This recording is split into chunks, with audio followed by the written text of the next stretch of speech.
اشرف علی تھانوی سے سوال ہوا کہ رسول اکرم صلی اللہ علیہ وسلم اللہ کی عطا سے علم الغیب جانتے ہیں کہ نہیں؟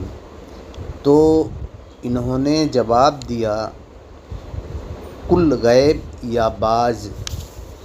اگر بعض غیب مراد لیا جائے تو یہ رسول اکرم صلی اللہ علیہ وسلم کے لیے خاص نہیں ہے۔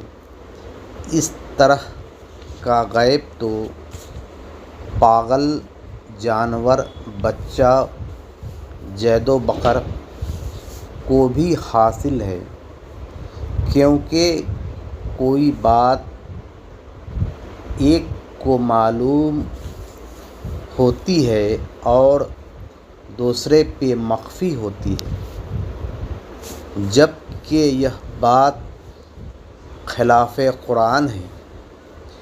قرآن کہتا ہے کہ اللہ تبارک تعالیٰ غیب کا علم صرف نبی کو دیتا ہے۔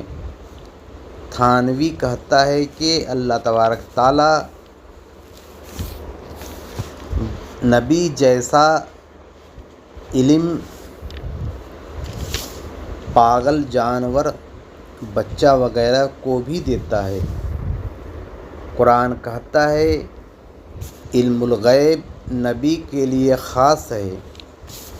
تھانوی کہتا ہے کہ خاص نہیں ہے اور نبی کے علم الغیب کے مقابلے میں پاگل جانور کے علم کو لایا ہے، جس سبب علماء حرمین شریفین نے تھانوی کا تکفیر فرمایا اور حکم دیا کہ جو اس کو مسلمان سمجھے گا وہ بھی کافر ہو جائے گا۔